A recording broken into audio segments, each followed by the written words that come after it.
Le Bénin fait partie du Concert des Nations. Donc une journée internationale, disons, concerne notre pays et à ce titre, nous devons prendre notre part.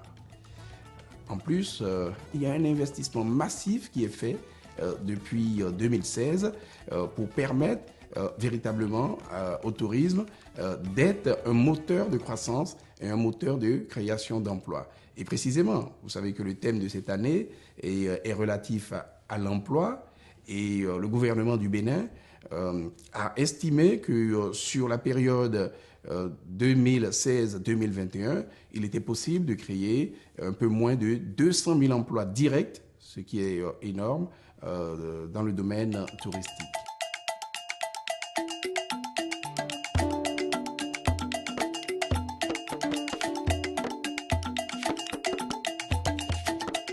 Le Bénin, notre pays, est doté d'atouts et de potentialités énormes.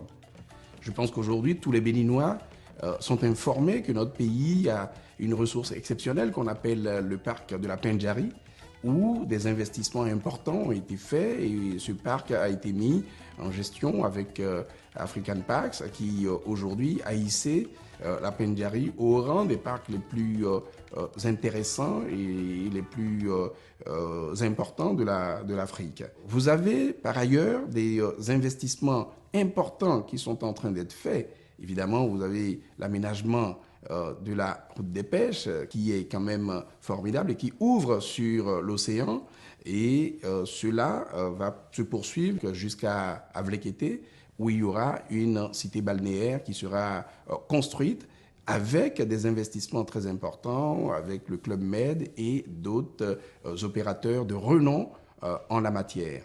Vous avez par ailleurs le tourisme mémoriel, toujours dans la cité historique de Ouidah, qui sera développé avec un certain nombre d'investissements et d'attractions qui vont permettre de capter l'attention des touristes béninois et étrangers.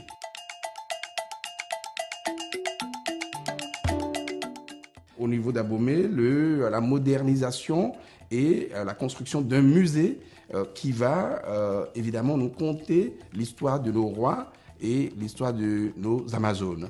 Là également, vous savez que les palais d'Abomey sont des palais, disons, qui sont reconnus par l'UNESCO. Nous allons également capitaliser sur cela, faire un investissement important et le projet est validé par l'UNESCO pour que Abomey demeure une attraction importante en lien également avec des communes avoisinantes et des attractions telles que la grotte souterraine d'Agongoïto à Boïcon.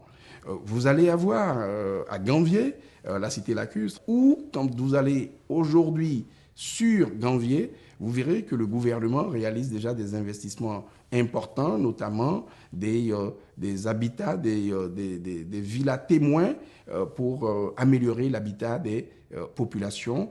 Et il y a un balisage des chenaux et des routes pour que, de la même façon qu'on construit une route ou une autoroute, on puisse construire les voies d'accès à Ganvié et également un certain nombre d'investissements pour faciliter et améliorer le cadre de vie des habitants de cette cité exceptionnelle pour notre pays. Nous avons également du cultuel que nous allons évidemment vendre d'un point de vue culturel. Nous pouvons prendre le vaudou comme une curiosité culturelle pour que, disons, le monde, l'Afrique et le monde puissent venir découvrir cette particularité de chez nous.